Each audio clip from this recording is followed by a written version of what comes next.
Neemias capítulo 3, verso 1. Convido os irmãos para uma leitura em uníssono. Leiamos.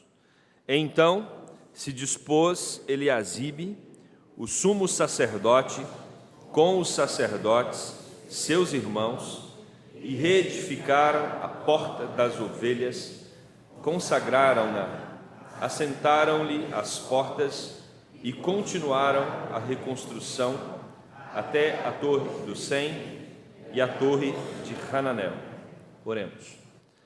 Deus, fale ao nosso coração, ilumina a nossa mente, venha com teu Santo Espírito e nos ajude, Deus, a entender a tua palavra.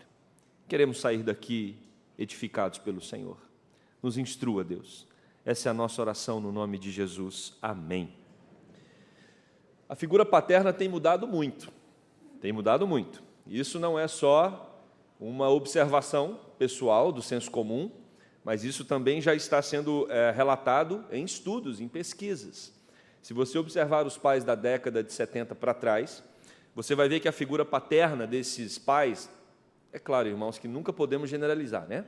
Mas na maioria das vezes eram figuras marcadas pela chefia da casa e o provedor. Então, o homem da década de 70 para trás era muito marcado por ser o chefe, aquele que ditava as regras, às vezes não tão claras, mas ditava as regras e trazia o provimento para casa, né?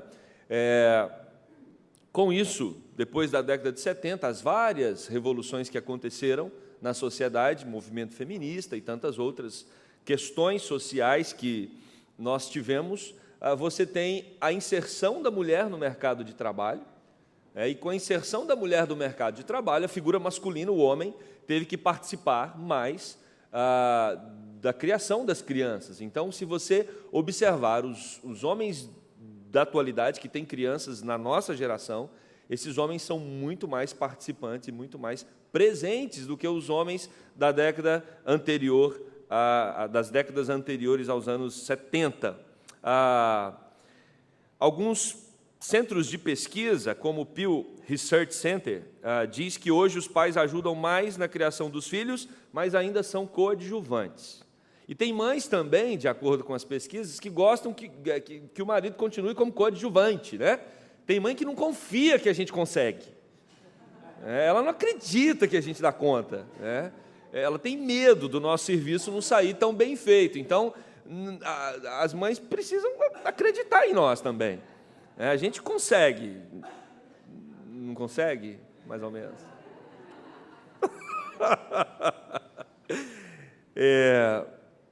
Irmãos, um outro autor também que trata sobre o assunto, Paul Rayburn, ele fala, os pais importam? E nesse livro, onde ele traz esse tema, os pais importam, uma pergunta, ele vai falar que os pais sempre foram modelos de moralidade, proteção para a criança e apoio emocional, tá?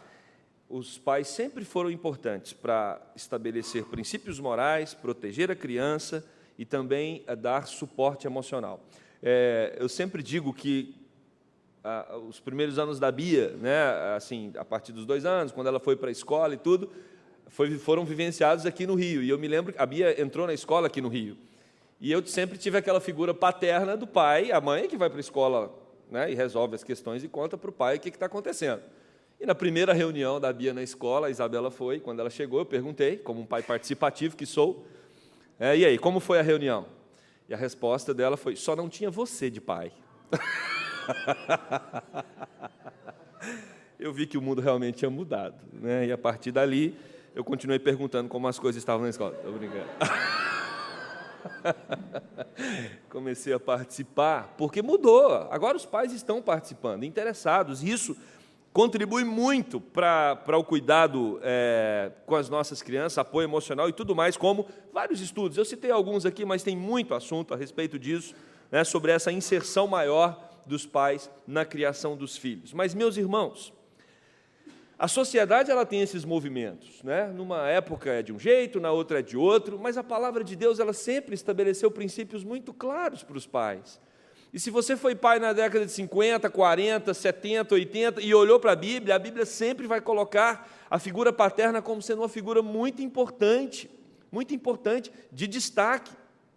E nós precisamos atentar para isso, porque as nossas crianças precisam sim, ou os nossos filhos e netos, precisam de tudo isso, de apoio emocional, de proteção, de cuidado, de transferência de princípios morais e tudo.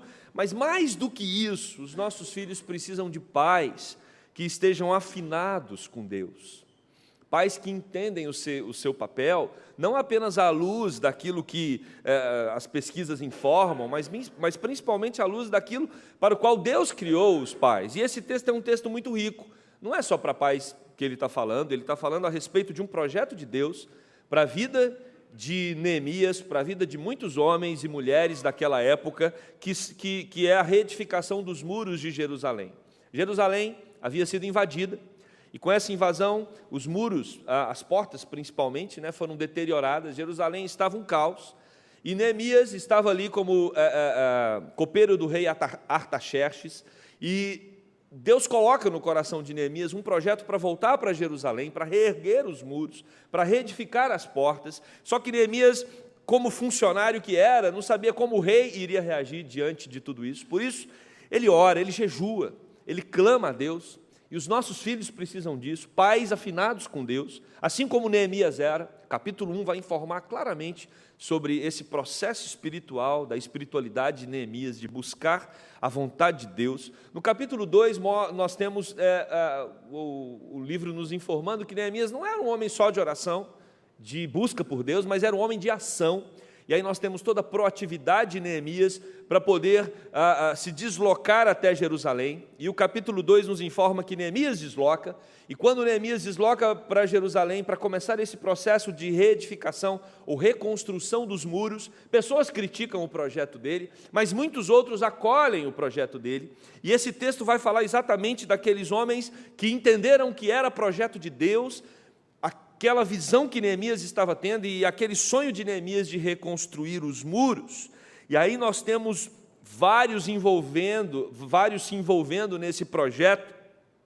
E o capítulo 3 vai nos informar exatamente sobre isso. São mais de 40 homens, 40 nomes que são citados no capítulo 3. Nós não vamos tratar de todos. Esses homens, eles recuperaram 45 trechos dos muros de Jerusalém e 10 portas, lembrando que quando o inimigo atacava, a concentração do ataque era nas portas, para que os exércitos inimigos pudessem entrar. Então Jerusalém estava as suas portas estavam todas destruídas, eram 10 portas. Você tem as portas das ovelhas, dos peixes, de Gesana, do vale, a porta do esterco, da fonte, das águas, dos cavalos, a porta oriental, a porta da inspeção, e todas essas portas, você teve gente envolvida ali para poder reconstruir não só os portais e as portas, mas também todo o muro de Jerusalém. E aí, o texto que nós lemos, capítulo 1, vai tratar de uma porta específica. Começa por uma porta, a porta das ovelhas, que se refere, quando a gente vai no Novo Testamento, ao tanque de Betesda. Vocês se lembram do texto onde Jesus curou um paralítico que estava lá há 38 anos? Foi exatamente nessa porta, João 5,2 vai nos informar, exatamente nessa porta, a porta das ovelhas, aonde começa todo o trabalho de reconstrução. E nós que estamos aqui hoje à noite, nós também temos reconstruções a fazer na nossa vida, não é verdade? Um dia fomos solteiros, um dia casamos, tivemos filhos, outros não, mas de qualquer forma, todos estão reconstruindo etapas na sua vida. A cada momento nós estamos diante de um novo desafio. A cada momento nós estamos diante de um muro que precisa ser erguido. A cada momento nós estamos diante de algo que precisamos vencer na nossa caminhada e na nossa jornada. E você entrou aqui hoje certamente com um desafio. E o que esse texto vai nos mostrar é a respeito dos princípios que norteiam as nossas reconstruções. Cada fase é um convite para uma reconstrução, cada momento. Para você reconstruir alguma parte da sua vida, ou para você reconstruir alguma coisa, algum elemento importante na sua jornada, é preciso disposição. Ninguém muda se não tiver disposição para mudar. E o texto nos informa exatamente isso. Olha o que diz o texto. Então se dispôs. O sumo sacerdote, ele se dispôs. Ele não ficou apenas debaixo da cobertura espiritual de Neemias. Neemias orou, jejuou pelo projeto. Ele não ficou esperando a ação de Neemias sozinho, mas o sumo sacerdote, ele se envolve no projeto. Se nós queremos transformar alguma área da nossa vida, se nós queremos construir algum muro, nós precisamos de disposição. E essa disposição é uma disposição que vem do próprio Deus. Esse verbo aí, dispor, ele pode ser traduzido no Antigo Testamento por levantar, alguém que tenha iniciativa, se reerguer, estabelecer, permanecer, colocar-se à disposição para entrar em cena e permanecer. Quando Deus, por exemplo, estabelece aliança com o seu povo, a palavra ali que Deus estabeleceu uma aliança, estabelecer é exatamente essa palavra no hebraico, dispor. Deus se dispôs a fazer uma aliança com o homem. Quando Neemias, no capítulo anterior, versículo 20, vai falar a respeito daqueles que estavam se opondo ao projeto dele, ele diz: então lhes respondi, o Deus dos céus é quem nos dará bom êxito, nós, os seus servos, nos disporemos e reedificaremos os muros. Deus vai nos dar a vitória. A nossa parte é apenas nos dispor para o trabalho. O autor do livro de Provérbios, capítulo 6, verso 9, também vai usar essa palavra quando ele escreve: ó preguiçoso, até quando ficarás deitado? Quando te levantarás do teu sono? Ou quando você vai ter disposição para sair desse seu sono? Refere-se então, meus amados, a uma iniciativa em direção a um propósito. Iniciativa. Se você quer reconstruir alguma área na sua vida, se você quer começar um trabalho novo, começar diante de você algo que você entende que é propósito de Deus, você precisa, o quanto antes, dar início a esse processo. Não adianta ficar só orando, não adianta ficar sentado esperando, é necessário começar. E foi exatamente isso que há 50 anos atrás homens e mulheres fizeram. Certamente, muitos sonharam com uma congregação aqui na Gávea. Muitos projetaram, muitos oraram, mas alguns não ficaram apenas na oração. Alguns se dispuseram a vir para esse local, iniciar um trabalho. E hoje, neste ano, nós celebramos os 50 anos, porque alguém teve a disposição de começar. Assim também a igreja presbiteriana, a igreja reformada, a igreja presbiteriana no mundo. Há 500 anos atrás, um homem, Martinho Lutero, ele entendeu que as coisas não estavam andando pelo caminho que deveria. A mensagem de Deus estava sendo negociada, comercializada. Parece tão atual, né? Tão atual. E ele resolve então dizer que não era por aquele caminho. E ele se dispôs a todo um processo que lhe custou muito, mas hoje nós temos aí a oportunidade de celebrar 500 anos de reforma, porque homens iniciaram essa reforma há 500 anos atrás. Nós precisamos ter disposição para os projetos de Deus. Mas sabe quando essa disposição vai queimar em nossos corações? Quando nós estivermos plena convicção de que aquilo que estamos fazendo é algo que realmente vem de Deus. Por isso que Neemias se preparou tanto. Por isso que Neemias orou, por isso que Neemias buscou, por isso que Neemias estava afinado com Deus, porque quando os nossos projetos, eles são chancelados, carimbados, autenticados por Deus, isso nos dá paz, isso nos dá ânimo, isso nos dá alegria, quer seja como igreja, quer seja na nossa família, quer seja nos nossos projetos individuais. Por isso a oração é tão importante. Oração é o convite para que Deus nos ajude a entender quais são os projetos dele para nós. Meus irmãos, às vezes, em vez de ficarmos angustiados, questionando, remoendo questões, sem saber para que lado ir, pega essa energia que você às vezes gasta, se angustiando, transforma ela em oração, e você vai ver o resultado maravilhoso que isso vai dar. Reclame menos e ore mais, murmure menos e ore mais. Isso vai transformar a sua vida, porque Deus vai dar para você clareza em relação aos projetos que Ele tem para a sua vida. os filhos se dão muito mal quando eles não ouvem os seus pais, e nós sabemos disso. Nós sabemos disso, que quando nós desobedecemos aos nossos pais ou os desonramos, a própria Bíblia diz, isso traz prejuízos enormes para a nossa caminhada. E se nós queremos obedecer, se nós queremos ter uma vida de submissão ao nosso Pai Celeste, a gente tem que aprender a ouvi-lo. E não tem como ouvir Deus se não tivermos uma vida de oração. E aí, uma vez que nós estamos certos dos projetos de Deus para nós, então nós devemos nos dispor a esses projetos com todo o nosso empenho, com toda a nossa dedicação. A oração é a porta de entrada para identificar os propósitos de Deus. E quando nós oramos, esses propósitos se tornam claros. Esse é o primeiro princípio, meus irmãos, a disposição para que nós possamos reconstruir os muros, reedificar os muros da nossa vida. Mas um outro princípio importante é entender que Deus nos trata pessoalmente. Deus não nos trata por atacado. Deus nos trata individualmente. A Bíblia é um livro que registra nomes.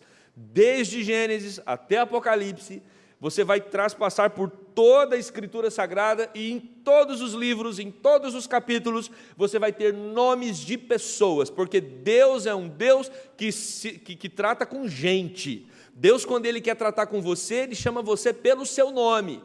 Foi assim que Deus fez com Abrão. Foi assim que Jesus falou com Saulo: Saulo, Saulo, Saulo, Saulo, por que me persegues? Foi assim que Jesus falou com os 12 apóstolos, quando Ele chamou esses apóstolos pelo nome. Jesus Cristo, Ele quer um envolvimento, deseja um envolvimento pessoal. Então não pense que Jesus vai tratar você da mesma forma que Ele trata outro. Não, Ele criou você e Ele sabe das suas necessidades, angústias, preocupações. O projeto dEle para você não é o projeto do outro. O do outro é o do outro. Ele tem um projeto específico para a sua vida. E é interessante quando o texto que lemos, esse versículo, traz o nome do sumo sacerdote, Eliasibe. Deus está tratando com Eliasibe, a disposição está sendo colocada no coração dele. E Deus também tem projetos para você. Eliasibe, o sumo sacerdote, não foi responsável pela reconstrução de todo o muro, de todas as portas. Você vai perceber no capítulo 3 que para cada porta havia um indivíduo responsável, porque Deus é assim. Para cada membro da Igreja Presbiteriana da Gávea existe uma responsabilidade específica. E se você não exercer a sua responsabilidade específica, outra pessoa vai ficar sobrecarregada ou aquele setor vai ficar despotencializado na igreja. Assim também funciona na estrutura familiar. A mãe, ela tem uma responsabilidade, o pai tem uma responsabilidade, os filhos também têm as suas responsabilidades. E quando um não cumpre a sua responsabilidade, seu compromisso, isso naturalmente sobrecarrega os demais. E esse texto, ele vem nos ensinar exatamente isso. Nós temos que buscar a Deus pessoalmente e Deus vai revelar o projeto que Ele tem exclusivamente para você. E aí, nós poderemos sim exercer esse trabalho de modo específico e claro aonde nós estamos inseridos, quer seja na sociedade, quer seja na família, quer seja na igreja. Se tratando especificamente de igreja, Deus, Ele chama os seus filhos, e Ele chama os seus filhos para um trabalho, e esse trabalho precisa ser executado, e Ele capacita cada um dos seus filhos através dos dons e dos talentos. É muito interessante quando o texto destaca que Eliasibe era o sumo sacerdote, a posição mais elevada naquela época, dentro da estrutura judaica, era o sumo sacerdote, porque ele era o indivíduo que levava os queixumes do povo para Deus. Ele era o indivíduo que rogava a Deus para que perdoasse os pecados do povo. O sumo sacerdote era o único que entrava no Santo dos Santos. Então ele tinha toda uma importância como líder espiritual da nação de Israel. E isso chama a atenção para a liderança da igreja. Nós, pastores, presbíteros, diáconos, nós fomos chamados para sermos modelo do rebanho, e o Novo Testamento vai nos informar isso, apóstolo Pedro, capítulo 5, em 1 Pedro 5, nós fomos chamados para ser o exemplo do rebanho, e o primeiro que começa a construir as portas aqui, A primeira porta a ser construída é um sumo sacerdote, para servir de exemplo para os demais. E aí, meus amados, nós temos que entender que a quem muito é dado, muito será cobrado. Isso serve também para os líderes de departamentos, para os presidentes, para as diretorias, para os líderes de ministério. Isso serve também para os líderes de grupos pequenos, ou seja, todos aqueles que estão numa posição de liderança, nós precisamos ser exemplos. Uma das frases que eu ouvi na minha formação ministerial e que me impactou muito foi quando alguém disse: olha, não espere que a sua igreja ore mais do que você, porque você é o exemplo de oração da sua igreja. Isso é pesado para um pastor. Nós, como líderes, somos chamados para ser o modelo do rebanho, e o texto fala exatamente sobre isso. Mas, meus irmãos, 1 Pedro também 2,9 mostra que agora a responsabilidade não é só mais dos líderes, porque todos nós somos sacerdotes. Não recai mais apenas aos líderes a responsabilidade de ser testemunha, de ser exemplo, mas cada membro agora tem o compromisso de ser um exemplo. E também dentro de casa. Essa figura do sumo sacerdote, ela surge a partir de Arão. A partir de Arão. Antes de Arão, como funcionava? O pai era o sacerdote do lar. O pai era o responsável espiritual do lar. E eu sei que os pais que estão aqui são pais que estão se desdobrando para oferecer o melhor possível aos seus filhos. Acordam cedo todos os dias, vão para o trabalho, se envolvem em inúmeros compromissos, às vezes com uma agenda pesada, conseguem abrir algumas brechas para ter tempo para brincar com os filhos, se envolvem com os projetos deles, procuram dar a melhor educação, procuram fornecer para eles um entretenimento saudável, legal. Tudo isso é muito importante na nossa função paterna, mas nada disso pode ser mais importante do que a nossa responsabilidade com a espiritualidade dos nossos filhos. E essa é a função do sacerdote do lar, ou a função do pai. Cuidar dos nossos filhos para que eles amem a Jesus, como nós amamos. Talvez aí surja uma dificuldade. Você quer que seu filho seja alguém que ama Jesus igual você ama? Ah, não, meu filho tem que amar mais. Eu não posso servir de referência para ele, não. Pastor, cuida aí. Não, não é o pastor, é você. O pastor da sua casa é você. O pastor do coração da sua esposa é você. Essa é a função dos pais que a Bíblia coloca. Nós somos chamados para pastorear os nossos filhos, as nossas esposas. Elas precisam ter em nós a referência de espiritualidade. Estava conversando com os conselheiros dos pré-adolescentes e dos adolescentes. O que fazermos para motivar esses meninos e meninas a virem para a escola dominical? E depois de pensarmos em inúmeras estratégias, nós descobrimos que se os pais não se interessam, não tem estratégia que traz adolescente e pré-adolescente. Não tem. Os pais são exemplo. Aos pais foi dado por Deus a responsabilidade de educar os seus filhos no caminho do Senhor. Então, nós precisamos descobrir quais são os nossos dons e talentos e exercê-los com amor. A reconstrução dos muros precisava da habilidade de cada um, assim como a igreja também precisa da habilidade de cada um. É maravilhoso perceber o quanto essa igreja está envolvida com os projetos de Deus nesses 50 anos e recentemente também. Falei no primeiro culto, nós, pastores da igreja, nós temos a oportunidade e o privilégio de vermos todas as áreas da igreja que funcionam. E é muito bonito você perceber quanta gente envolvida no processo. Às vezes o membro, ele está muito focado só no setor dele, naturalmente. As mulheres estão focadas na SAF, os adolescentes na UPA, as crianças na UCP. Mas nós que temos a oportunidade de ver todos os ministérios e departamentos funcionando, é maravilhoso ver quantas pessoas estão se dispondo, exercendo seus dons e talentos para que o reino de Deus continue sendo propagado, não só nesse lugar, mas em toda a cidade e no mundo.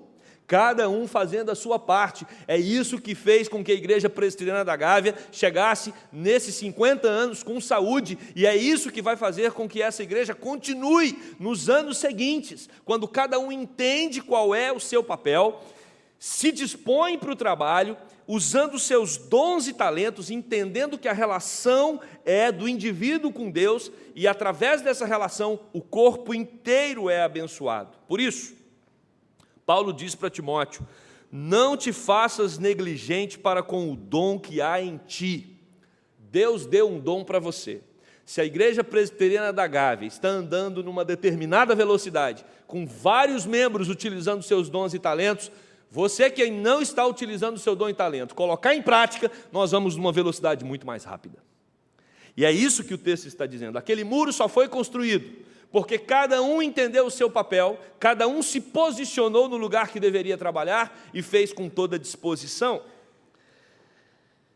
Isso nos serve de lição para também agirmos dessa forma. E por último, se nós queremos estabelecer princípios para a reconstrução dos nossos muros como igreja, como indivíduo, como família, nós precisamos averiguar a nossa intenção.